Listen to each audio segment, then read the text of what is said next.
And today we are discussing a topic which is very, very trendy and fashionable.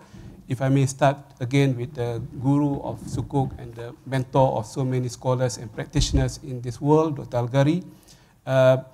You have been involved lately actively in the discussion on the stage, talking about the new IOF standard on Sukuk, or perhaps the revision of the IOF Sukuk standard. How do you perceive this development moving forward? Would this bring something more positive, or it could bring something which is detrimental, or something that we should take note that we need to manage the issue of Sukuk more holistically and more comprehensively to make sure that the Sukuk will continue to perform better and better in the next few years from now? Thank you very much, Mr. Chairman.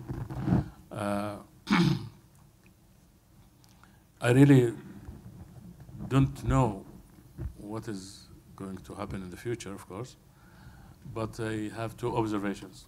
Mm-hmm. And from these two observations, you will get my drift, as they say. Okay. Firstly, I observed that, you know, this Fiqh Academy in Mecca is now more than 50 years old. Mm-hmm. And if you go back to the early days and the fatwas, declarations issued by that Fiqh Academy 50 years ago, you'll notice that the scholars then were more progressive and more open-minded than scholars today. It's very sad, but this is. I mean, you cannot miss this if you do review the. So that is not very good. Mm-hmm. And the second observation is life will go on. Sukuk are now an industry bigger than Islamic banking. Sukuk are needed, and of course they are serving a very important purpose from economic and social aspects, and they will continue. And in the final analysis, anything that is issued by any scholar is just fatwa. Even if it's called standard, it is fatwa. And the fatwa is optional. It's not. The fatwa is different from the law. Law is compulsory. Everybody has to follow the law. The standards became law in this country only after they were made compulsory by the central bank. Before that, they were only. And unless people are wise enough, progressive enough, open-minded enough to understand the need, mm-hmm. and depart from a very important assumption, which is, of course, given, that Sharia will meet the needs of people because it is dynamic, it is alive, it's not dead, and they have to explore many things. People thought that the door is closed, khalas, finished, there is no other saying. But when the people study and explore and reread, they find, no, that is not true. There is solution. Okay? So Sukuk is not perfect. The structure that is now becoming standard has some flaws, but we have to work to fix them. Okay? And there is always solution. Right? So let's hope the new standard will be will inshallah create the right environment for more Sukuk, meeting the needs of governments, institutions, companies, etc., and inshallah more in line with the requirements of Sharia. Let's hope so. Inshallah. But we need some time before the Sukuk standard is issued. Thank you. Thank you very much, Dr. Ali Elgari, for that opening remark, which is quite touchy and quite, not that uplifting, very much of. I think scholars, like anybody else, they have to take risks. Okay. And the risk they are taking is by. We have to be brave and to be of wisdom according to the time that we live in, because that is the requirement of to be a faqih, a jurisprudent, perhaps a jurisconsult or a scholar, a mufti.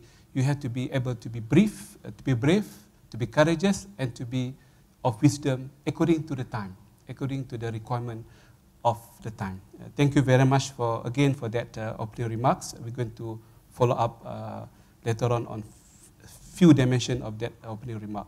Brother Abdul Hamid, I mean, you come from Nasdaq, and Nasdaq, out of blue in the last few years, has become one of the best achievements in this part of the world, perhaps in the whole global stage, to become very active, very tangible, very visible, to list as many sukuk as possible out of Dubai, and we are very proud of this achievement. And we wanted to take your point of view, looking into the data that you have in the last how many years and moving forward. What kind of sukuk that we're going to see more often coming to your listing, and perhaps what are the problems, if you can relate back to Dr. Elgari, if you could, and if you want to comment on that opening, what be the new type of sukuk? Suppose that the new sukuk guideline is being issued, would that implicate the issuance of new sukuk? Because as I can understand, the new guideline is trying to say sukuk cannot be deemed as fixed income instrument anymore. It should behave like quasi-equity. Whether that will be, implicating on the whole market, particularly on Nasdaq as the listing agency.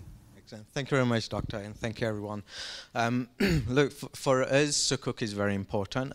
When I started my career in Islamic finance back in 2004, everything was murabaha, and Islamic finance was all based around murabaha products then. Today, things have changed, and today, more things are based around Sukuk. So when there is someone looking to move into Islamic finance, the first project they look at is Sukuk. So we have moved away from murabaha and into Sukuk, and we still have a long way to go.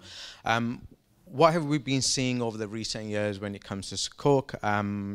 We have become the largest Sukuk listing venue today. And one of the things we've been seeing is it's the same issuers that are out there and issuing Sukuk.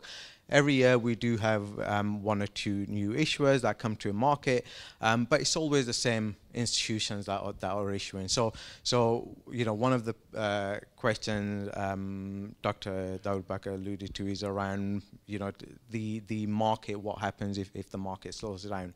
I think for the institutions that are fully Sharia compliant, for them, when there's always a requirement, Sukuk will be their primary product. So the Islamic banks, financial institutions will always lean towards Sukuk. Why? Because there aren't any other products they can move to today. So from that perspective, because majority of the issuers are fully Sharia compliant issuers, they will continue to issue Sukuk. I think the question around how often will they issue is what needs to be looked at, because obviously it depends on investor appetite and investor demand as well. So I think a slowdown in Sukuk means a slowdown in the whole Islamic market, and we'd see that if there is I think if there's a general slowdown in the global economy. The benefit around Islamic finance today is it's a growing market, and I can't predict where we're seeing Islamic finance or Sukuk in the next 12, 18 months. But what I can say is, from a business development perspective, we're having a lot of interesting discussions around Sukuk. We're speaking to governments and organizations that are keen to learn about Islamic finance and about Sukuk. We've spent the last couple of years looking at China and going to China and promoting Sukuk and Islamic finance in China. And each time we go, the interest increases.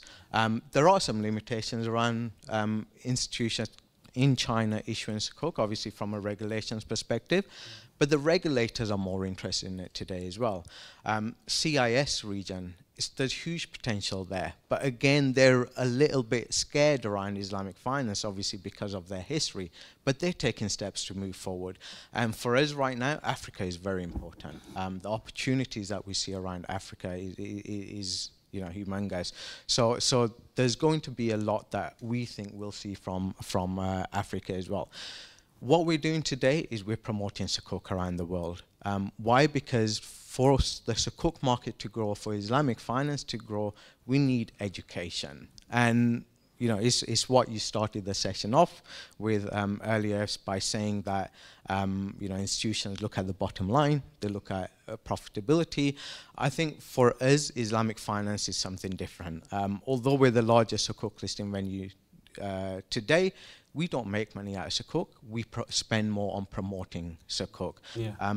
Why? Because we see that we really need to utilize Sukuk to grow Islamic finance and get new countries, new institutions into Islamic finance through Sukuk. So some of the things we're doing are based around education the market around Sukuk. And as long as we continue doing that, as long as we continue educating new markets around Islamic finance, we'll see Islamic finance grow. Whether the Sukuk market is going to slow down this year or not, we've still been seeing Sukuk listings on the exchange. We have a number of issuers that are updating programs, and we'll see a slowdown over Ramadan and the summer, but again, things will pick up. How many in the pipeline, if you can share with us? Look, right now, because Ramadan is coming, there's probably about 3 or 4 institutions that are looking, whether they'll come before the summer hits or post-summer. It's always a preparation. Thank you.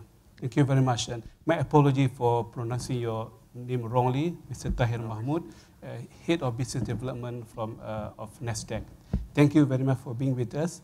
And we like the way you do things because you invest time, resources on education, because we need someone to really go around the world and educate as many government and companies to understand, believe, embrace it, and do it. And we need to have bigger market acceptability and if you like, wider investor and wider issuer of this market, and keep doing that, Nasdaq, and because this is something that someone got to do that. We can't do. We are private sector. We are limited in terms of budget and expenses, but hopefully the government-based entities and your own setup can do more and more to really make the Sukuk known to Chinese government, to Taiwanese government, to the African government, to the Northern European government. They are very good in terms of infrastructure, in terms of integrity. So we need to engage as many governments of the world to believe in Sukuk.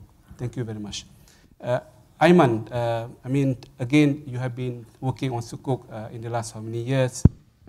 I wanted to check with you in doing this kind of structuring and putting the right Shariah mindset in the whole prospectus, undertaking, the default, and what have you.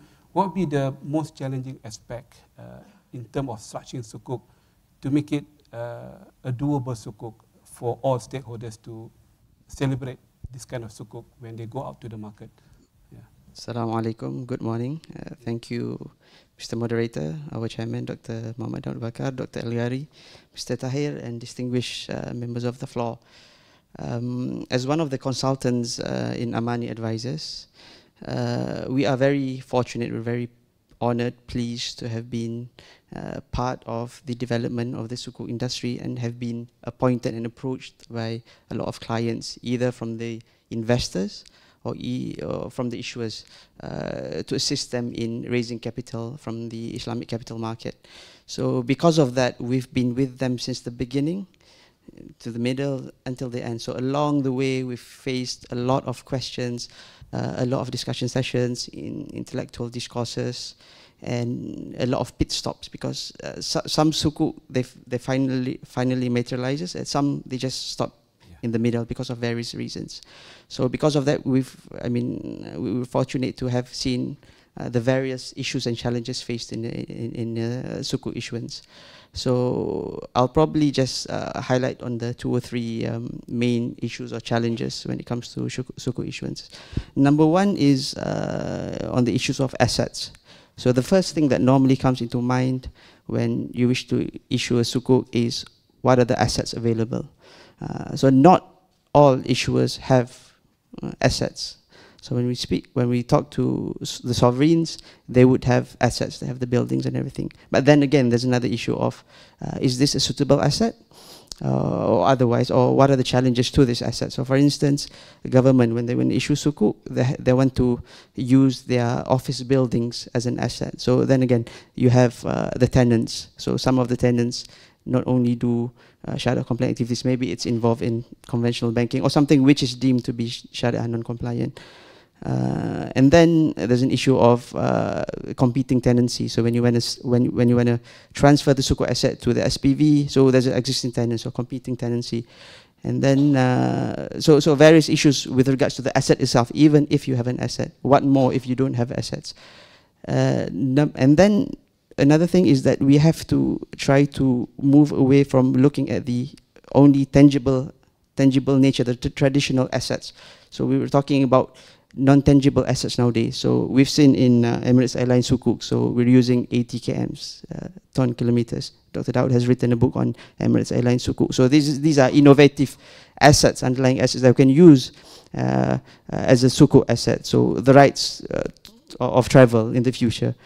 And we were approached by some clients in certain other parts of the world who wanted to use intellectual property. So the goodwill of the goodwill, the trademark, the name of the potential issuers to be used as a Sukuk asset for leasing purposes, even for sale. So you sell the assets and then you buy back.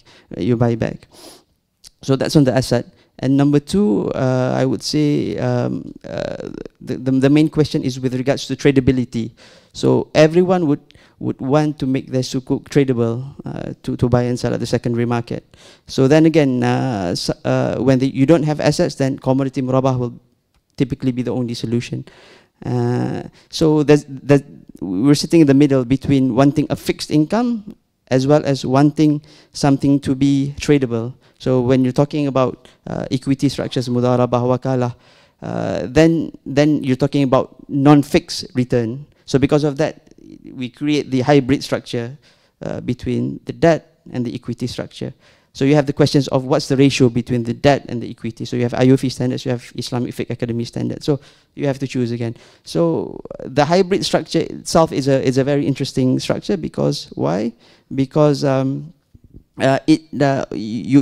maintain the fixed element because of the murabah, but at the same time you'll be able to trade it in the secondary market. And then number three is probably in relation to the IOFI compliance. So as we all know, UAE itself is moving towards IOFI compliance. And then we have the draft Sukuk standard, right? Dr. Elgari mentioned. So I was reading the draft. So one of the issues is with regards to the requirement of transferring the legal ownership to the SPV. We are all aware that now we do it on a beneficial basis, beneficial ownership transfer because of tax reasons, regulatory reasons. But now if this is a mandatory requirement, then how does the market have to react to this? Because it involves cost, 4%, or whatever percentage, which inflates the cost, and people will shy away from Sukuk itself. But to summarize everything, the main, from my perspective, from our perspective, the main issue is the awareness of the market. Mr. Tahir was explaining about the awareness. So the Sukuk space, if we have a look at the statistic, probably about 100 to 150 billion worth of Sukuk issuance, but the whole bond issuance is of the trillions, right? So it still remains 1 to 2% of the total bond market, total capital market. So our role at Amanie, we're not just focusing on the Islamic aspect. That's just a small portion of it. What we want to do is we want to penetrate the conventional side. The bigger untapped market is about 99%. So it's a developmental role. We want to go and explain to them, hey, why not have a look at the the Islamic option of raising capital. You're diversifying your source of funding. So this is the main challenge. So intellectual discourse, discussion should continue to be held similar to this discussion today. Thank you, Aiman, for very interesting and comprehensive collection of your experience in looking into Sukuk structuring, endorsement by the board and by the other investors, Shariah board as well. I think just to continue from where Aiman stopped just now, Dr. Elgari, we have seen Sukuk version 1.0, Sukuk Ijara, based on 100% Ijara. We securitized and we bought and we lease back, and ended with the transfer back of the asset after 5 or 7 or 10 years. Then we have seen the version 2.0, a hybrid of ijara or commodity with other equity-based contract, wakala, mudarabah, and this has been the current practice. As myself looking into the products and the structuring perspective, in our world, Islamic world in particular, or developing world, we have seen many project infrastructure like LRT of Dubai and airports, and not to mention the Chinese Belt Road in the future, in Malaysia, in Africa. The project itself, when we put the cement and the tractors and the raw material and the contract sign, can we deem that as an underlying asset for the purpose of tradability, for the purpose of looking into that as the tangible asset? Because we have seen the musataha, we have deemed the plan, the zoning area for the piece of land as a tangible asset that can form the portion of the tangibility. Can we look into the project, because this is very crux of the problem. If we can solve this problem, then there's no need to have murabaha, there's no need to have ijara, and they are under development. I mean, in the beginning of the journey, the green field, if you like. What is your take on the projects as a project? Can we deem it as a tangible asset? And if you can say that, I hope you can say that, that we can transform the whole Sukuk market, or otherwise you have a different point of view, wanted to see and get your wisdom on this topic. Thank you very much, Mr. Chairman. Of course, for years, people thought that Sukuk can only be issued by entities that can generate profit, either in the form of ijara or in the form of wakala or whatever. But you have in the final analysis to generate profit, otherwise how can people participate in this Sukuk? And therefore, it was very difficult to accommodate the needs of the governments, because governments don't produce profit. صح? And but we all know that Islamic finance is a story in innovation. The name of the game is innovate. صح? So solution was found. Government has this project which does not generate, it's a social project, does not generate any profit. And yet, the government needs to finance it. Okay? So people found the solution. You establish an SPV, the proceeds of the Sukuk issuance comes to the SPV. The SPV finance the erection, the building of this project, and the government gives an undertaking that at the end, the government will buy it cost plus. So we have satisfied all the needs. We have a project that is going to be financed. We have profit that is going to be generated. We have the investors participating in Sukuk. And is it tradable? Yes, it is tradable because we have real asset. Now, can it be rated? Well, that's another story. And therefore, as Aiman said, we have to add murabaha so that the structure includes something that is in the form of a debt obligation. Mm-hmm. Therefore, the Sukuk can be traded. So when there is a will, there is a solution. Okay. And there is no limit. If we have our batteries work very well in our mind, there is always a solution. And, you know, like any other setting, sometimes interests are in conflict. And I'll give you a little story. For years in Saudi Arabia, we are telling the banks, you have to have a saving account. You have to have a saving account for the individual to, صح? And they're saying, oh, if we offer conventional, nobody will, nobody wants it. But for Islamic, difficult to develop. Mudarabah is Why? Because they want current accounts. They want interest-free money. Yeah. So their interest is not in line with the interest. From the banking perspective. From banking perspective. And then suddenly last year, SAMA, the central bank, they said, you have to have saving account. Yeah. I don't care how you do it, you have to have it. So immediately, Sharia boards were busy approving Mudaraba accounts. I mean, you can find a solution, but you need to have the right formula. And of course, this shows very clearly that central banks and public institutions have to be involved. Yeah. You see, have to be involved, because sometimes interests are in conflict. Okay. Yeah. I think thank you very much. Perhaps I'm sure most of you, if not all of you, are very much interested to bring the Sukuk to a next level. And the project financing Sukuk is missing at the moment, though we call it project financing backed by Murabaha, backed by the brown asset. This is not really project financing from the textbook definition, so we have to create a new structure altogether by putting the new Shariah mindset again. If I may share with you my own understanding that when Shariah closes one door, it opens so many other doors. So this is the beauty of the Shariah with regard to the underlying asset. Brother Tahir, again, coming from Nasdaq, and you have the leadership role to play. And in anticipation of the slowdown of the global economics, I think IMF has revised the growth of this year a few times already. So, I mean, the world is going to that kind of mood, and that will affect the need to borrow, perhaps. And it could be the other way around, but at the moment, people are cautious, people are very reluctant to take the risk by investing in Sukuk or even bond for that matter. So what would be your strategies moving forward to really keep people calm and encouraging people to take the challenge to issue Sukuk, if not 1 billion, perhaps 200 million, 200 million from various asset classes around the globe. So perhaps you can share with us your own insight and your own wish list for the practitioners to take note. Yeah. Thank you.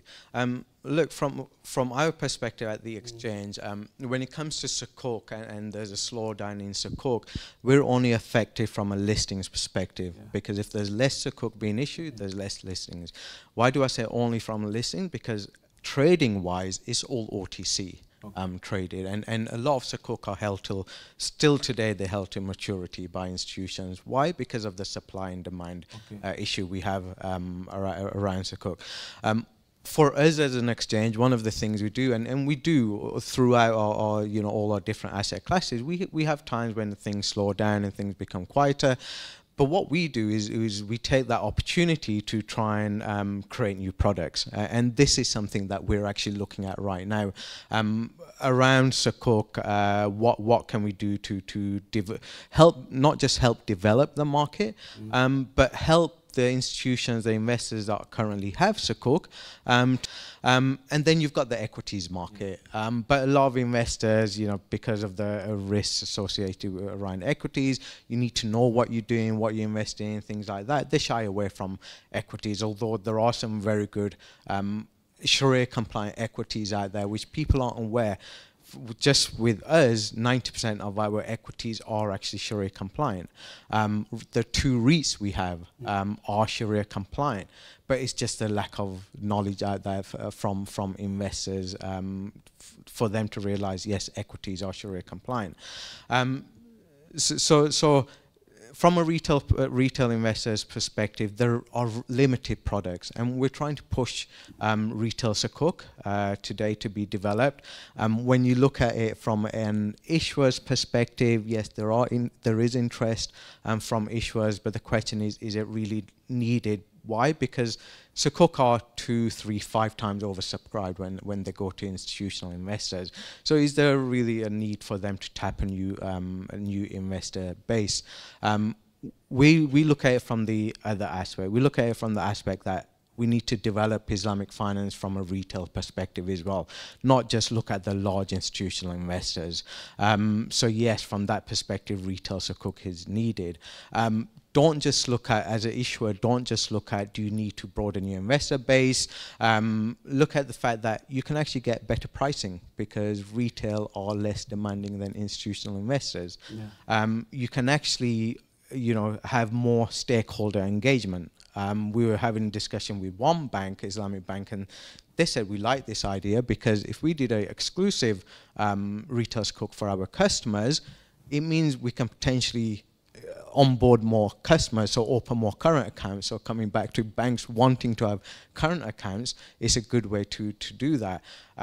From a, create a retail Sukuk, be creative and use it as a savings product for education, right? Or for real estate, for you to buy property in 3-5 years down the road. You can use that Sukuk product as a savings tool for you to do that. So that's one of the things we're trying to create. The other one is you have a lot of institutions which are holding their Sukuk till maturity, and they're just sitting there.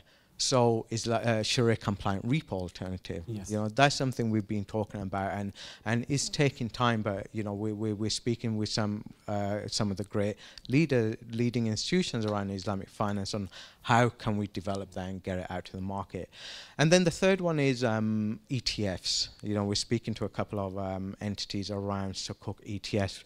ETFs is new within this region itself. Yes. I think for us to create a Sukuk ETF, which would be a first, would be fantastic. Okay. And again, as an exchange, this is initiatives we're trying to push. We can't issue these products ourselves, but we try to work with the market for the market to be able to do this. A lot of people come back to regulations, but are the regulations out there? Regulations are there. For us being regulated by the DFSA, whether you want to do an ETF, retail Sukuk, or any other product, we have that. Intellects. We have some of the leading intellects when it comes to Islamic finance here in the DIFC and in Dubai. So we have the people. It's just a matter of wanting to go and create those products.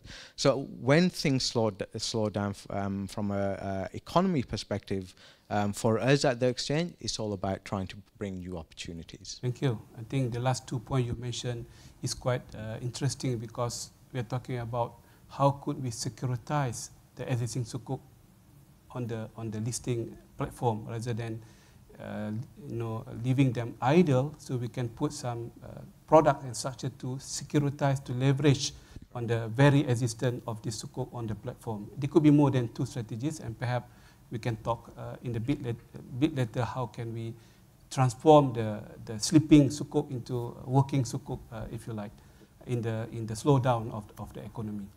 Aiman, 4.0 industry revolution and Sukuk.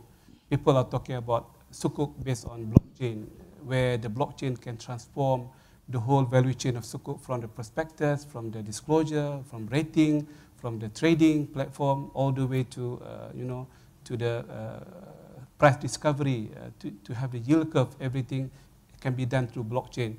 Are you a believer in blockchain?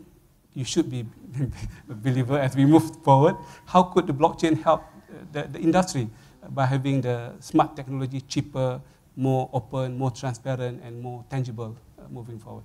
Thank you. So, as you've mentioned in your opening speech, the world is moving towards a digital economy. Yeah. Elgari was mentioning about innovation. So, whether we like it or not, this is how the world is moving so far, and it's moving towards technology-based, the 4th industrial revolution. Hence the birth of what we call fintech, cryptocurrencies, blockchain. So it seems that people are trying to be cautious, trying to be following the trend. So otherwise, there's no option. Otherwise, people will be left behind. So when it comes to blockchain and Sukuk, myself, I would say that I would believe that the industry is moving towards that, although I'm not really convinced as to that aspect. However, we've seen already in the market that I think August last year, Al-Hilal executed Sukuk in a blockchain format for its sale and settlement. And in August last year, even the World Bank used... that one just for secondary trading. Secondary trading, not yeah. the main issuance. Not the main issuance. And World Bank, I think, issued Sukuk utilizing blockchain technology in August last year. So it's moving towards there, although it's very minimal in terms of the amount. But this is the case. I mean, we're moving towards technology-driven market or society. So when we want to relate blockchain vis-a-vis Sukuk, so of course we'll have to be adaptive. We'll have to be open-minded and accept it, embrace it. From my perspective, I see it as an enhancement. So how does it work? So let's say if we use blockchain in the overall Sukuk issuance cycle, so it will be more standardized, more organized, more systematic in the documentation wise. So all the documentation, prospectus, the legal documents, even the fatwas will be stored in a very organized manner, in a blockchain manner. And then when it comes to audit, so Sukuk audit has not been something which is very which has been made a regulatory requirement, has not been practiced widely or extensively. So if, let's say, one day the regulator or IUFI comes with a requirement that all Sukuks needs to be audited, so now if you use the blockchain, the fourth industrial revolution innovation to assist in this new developmental process of doing Sharia audit in Sukuk, so I believe it would give us much more ease and comfort, especially as us, let's say, we're a Sharia auditor. So it makes the process very much more systematic. So these are technologies which are created in order to improve our lives, not to shut our door away from the traditional aspect, but to improve our life, and we will have to embrace it. And from the Islamic finance perspective, whatever improves the overall system, the overall environment, we will take it with open arms. We will embrace it. And it's just that when it comes to blockchain, then you have to discuss about the regulatory perception or regulatory take on how to deal with this. So this is another discussion by itself. But I believe in Malaysia, they've already issued some sort of regulatory guidance on crypto blockchain. But I believe it will move everywhere. The regulators everywhere will do the same. And then we will have a very friendly ecosystem altogether. Okay, thank you.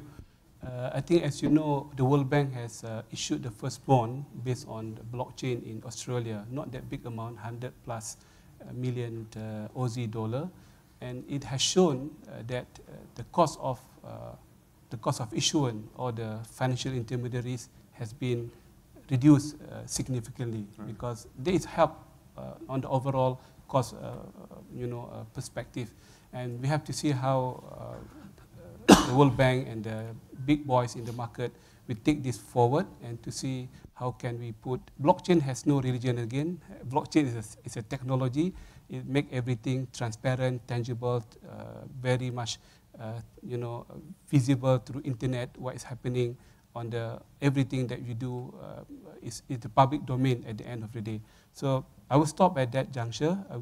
Assalamu alaikum. Thank you very much, distinguished panel, for the interesting discussion. My name is Azza Abdelbari. I'm the Deputy Head of Compliance at Sumitomo Mitsui Banking Corporation. My question is to Dr. Elgari. You made a comment that scholars 50 years ago were more, what was the word? Progressive. I was going to say open-minded, but I wasn't so sure, in issuing their fatwas and approaching perhaps fiqh with more perhaps the spirit of the jurisprudence rather than the rules, if you like. What is, in your opinion, this sort of inverse trend towards a more conservative approach, whereas we have so much more access to information, knowledge, the globalized world and all this experience? Why is it that the Islamic sort of mind is moving into a more conservative direction? Thank you. Thank you. I think we just compile all the question in one go. Second one. Assalamualaikum. Ahmad Tarmizi, Head of Sharia, First Abu Dhabi Bank. I have 2 points that I want to put to the floor and probably get the response from the scholars. First one, the debate between fixed income sukuk, or fixed income nature of a sukuk, and the equity nature of sukuk. has been ongoing for the past, decades. As a middle ground, can we just accept that there could be two types of sukuk, and let's name it fixed income sukuk and equity-based sukuk, and let the market decide what they want, whether they want to take it or not. So that's the first point that I want to put on. The second one, looking at the recent development in the requirements specifically pertaining to transfer of assets, sales of assets, legal requirement, legal title requirement, and so on. Just a provocative thought. Are we going to end up afterward with 100% commodity murabaha sukuk structure and traded using commodities as well? It is sad if that happened, but if the requirements are too restrictive, I think probably the market will just issue commodity murabaha 100% sukuk and put a condition if you want to trade it using commodities, and maybe Nasdaq can facilitate the trading in the secondary market. For fee. For fee. Just Thank you. The gentleman. Suhail Zubairi from the IDC. A few observations. First of all, about the potential for retail sukuk. In order to push for the retail sukuk, the main thing in the UAE could be, or also equally applies to the Gulf, is to bring in the local currency sukuk. Because normally the depositors with banks are depositing in saving account and in term deposit account in local currency. So for that we held a roundtable at Nasdaq Dubai in the recent past. It was the IDC initiative. It was two-pronged. One was bringing in the local currency sukuk plus also make it into a retail sukuk. Now for retail sukuk, perhaps you need to bring in the retail assets so that to match it with that. So this could be one thing, and then we'll need to involve the corporate sector, the business sector. Now for that, the main issue comes about the credibility. We don't have any local rating agency here, unlike Malaysia. Plus in Malaysia you have the Najaman, which basically issues the sort of guarantee, ensures the sukuk investors, stakes. So perhaps maybe in UAE we could bring in that kind of structures to push for the retail sukuk. So this is one. On the other side, about the retail sukuk, also something that the IDC has worked with FinTech Hive in the IFC is about a FinTech development whereby investors can invest through that, whereby a chunk of the sukuk is bought and then it is distributed through the FinTech platform to the retail investors. So this is a new development which is sort of going ahead.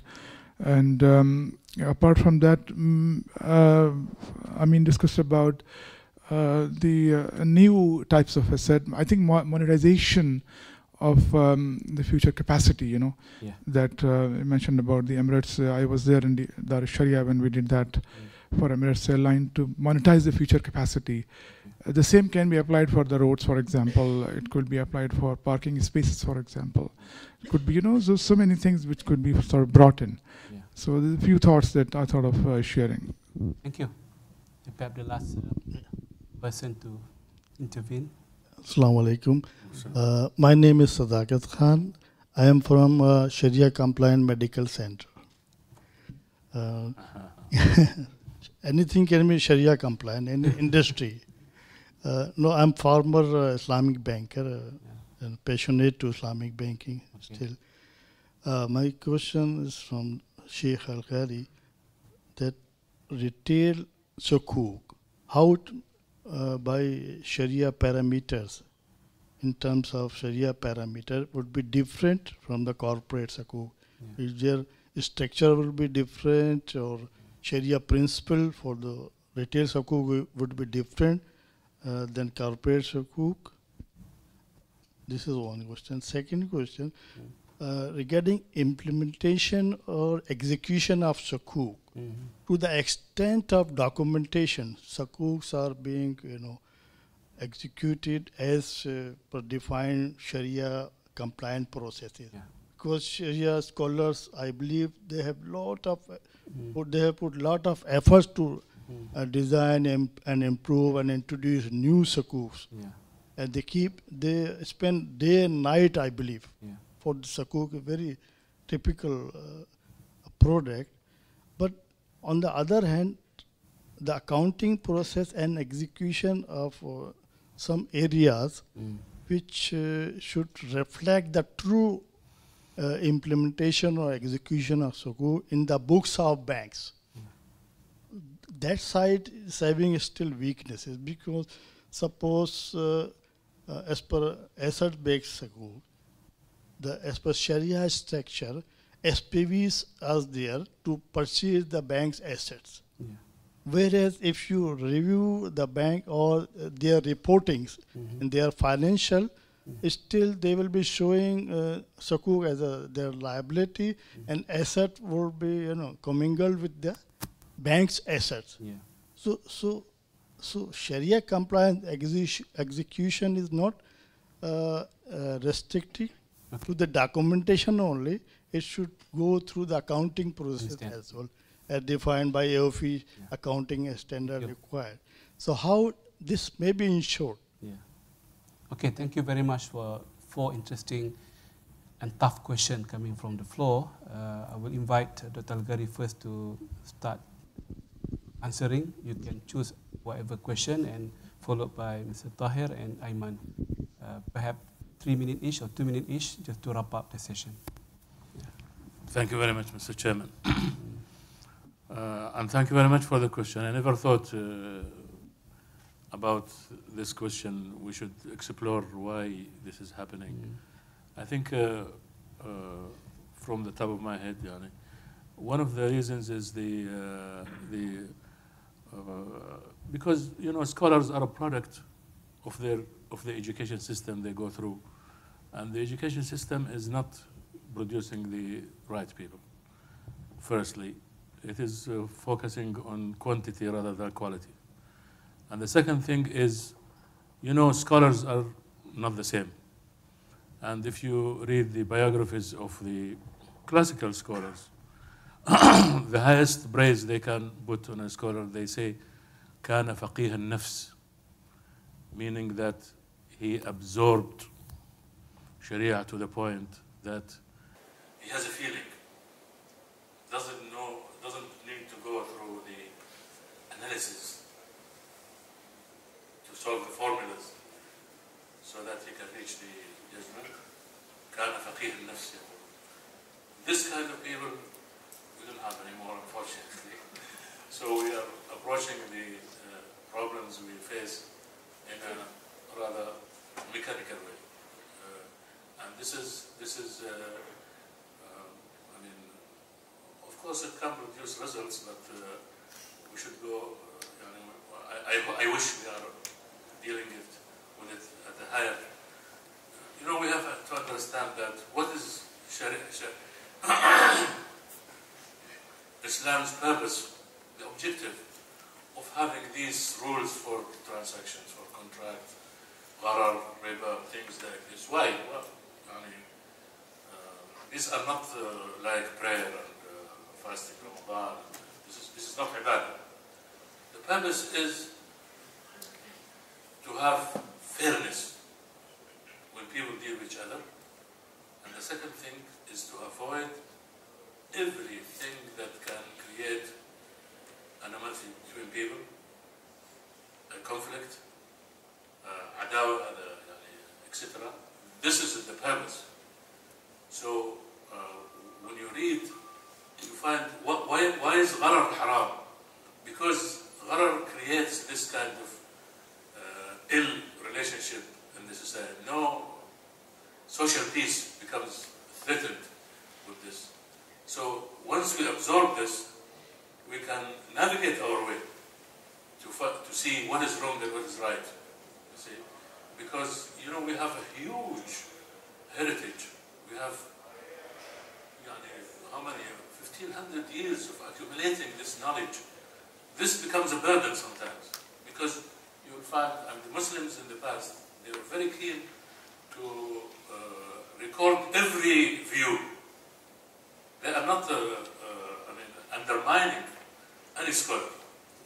So when you read this, you find that this is a huge pool of views, and of course there are rules of how to deal with them, but still sometimes it becomes difficult to handle unless you are faqih al-nafs, you know. And the second thing was the issue of sukuk moving forward. Can we settle on fixed income vis-a-vis equity? We can allow both standard to fly together in the market. Why not? Sukuk now, all sukuk are fixed income now. Yeah. But you see, the point is that they are not like bonds. They are not a debt obligation. They are supposed to be equity. I think the problem, perhaps some people wanted to infuse the equity feature in the fixed income of Sukuk. So that will dilute the meaning of fixed income moving forward. So this is the terminated just now. Can we afford to infuse, to bring, to embed equity in the fixed income, or we have to make it clear this is fixed income and this is equity-based Sukuk, and both can work together without any infusion or conflict between the two? I have no answer. Okay.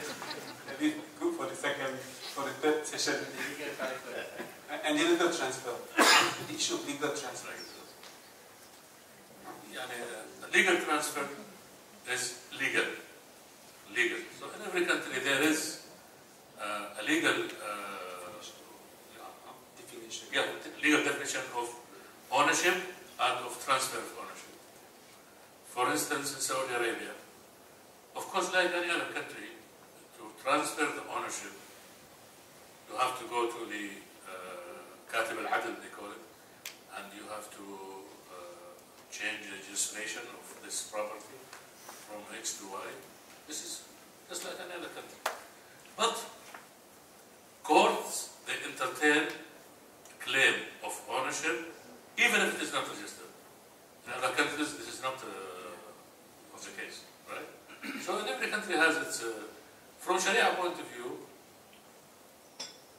the purpose is, in case of litigation, okay, you can prove that you are the owner. That's it. Okay. Anything that satisfies this requirement is satisfying the Sharia requirements. So when you come to beneficial ownership is a concept derived from common law. But if you review the views from common law perspective of beneficial ownership, you will find that it is a real ownership. Yes, it is not visible because the registration, the legal owner is different. So in front of people, you are the owner, but the beneficial owner is myself. But it is very clear, with no hesitation, that if there is a conflict between the two of us, I can easily prove my ownership. And this is the acid test from Sharia point of view. If I can prove my ownership in case of litigation, خلاص, كفاية. See? So, unfortunately, saying that from now on in Sukuk we have to have transfer of legal title, this is not only a burden, it is very costly and it serves no purpose. Because from Sharia point of view, if I can prove my ownership in a court of law, in case of litigation, alhamdulillah, that's it. Finished. Okay. And a short comment on the question from the gentleman. Can we have different Sharia mindset for retail Sukuk in contradistinction to corporate Sukuk in terms of Sharia leniency and Sharia structuring? Although Sukuk have been there for years. And why? Because difficult to find enough Sukuk for an investment fund. So our central bank is pushing for for retail, making Sukuk available for this is the product of this direction, to make Sukuk available for individual investors.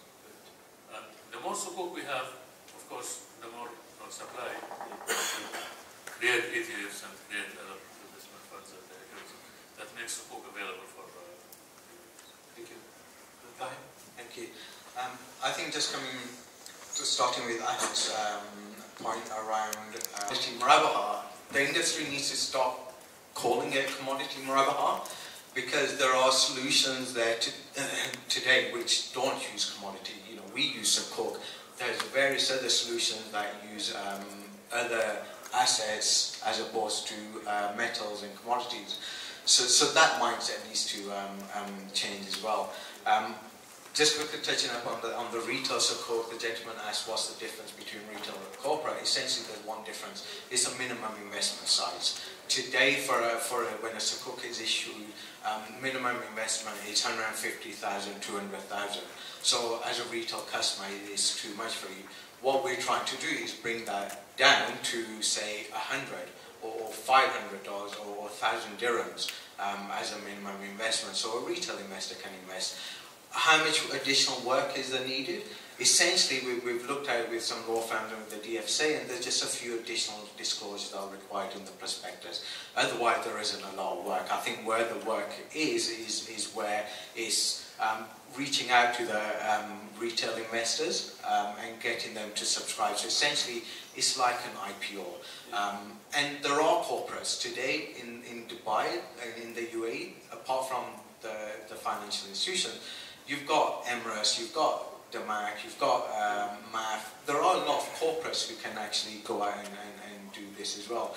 So I think we've got everything for retail Sukuk. It's just someone going and saying, okay, we're going to do this and moving forward. And then just the final point around the fintech development, which Brother Sahil mentioned. I think the market needs to embrace change, because change is coming with fintech. We as an exchange, we're essentially technology driven. And we are seeing what has happened in blockchain, and we're looking at different ways of operating an exchange today. Why? Because if we don't do it, then with all the accelerators out there and the young minds are looking at all these fintech solutions, they're going to go ahead and do it. So exchanges, banks, brokers, if we're not today looking at fintech, then I think in a few years we're going to be obsolete. Okay. 1 minute. One point before Aiman starts talking. There is one bank in Saudi now is securitizing the Sukuk. Yes, Saudi government. That's good. Just to add briefly, scholars nowadays being more strict, I think because of the requirements of the regulators, which requires more scholars to emerge from the market, young scholars. So these young scholars are typically more fundamentalist. So their objective is to make it as strict as possible. However, the scholars in the past, they keep on the overall objective. So are you young or old scholar? yeah. I'm not a scholar. Young but old at heart. Okay. So there needs to be a balance in between, but in most situations, I've seen that a lot of exemptions, a lot of the young scholars have been more receptive to the ideas of why this is permissible. So we look at overall objective and not narrow it down to the specific issues. And then on the transfer of title, interesting point by Brother Talmizi is, I think yes, IFE has tried to be more strict in its rule, legal transfer and everything, but we can have a look at the past cases in Malaysia, let's say Murabaha, so there's double sale as well, right? So it's interesting how to see the regulator and the authorities are able to categorize this not as a special case, Islamic finance case, so in the end it becomes one. So we'll see how this can be adapted or received by the regulators over here, whether we can create a single category for Islamic finance transaction. If that happens, then we can satisfy the requirements of both legal and cost-wise. So we'll see how this develops. Sorry. Thank you all the panelists again.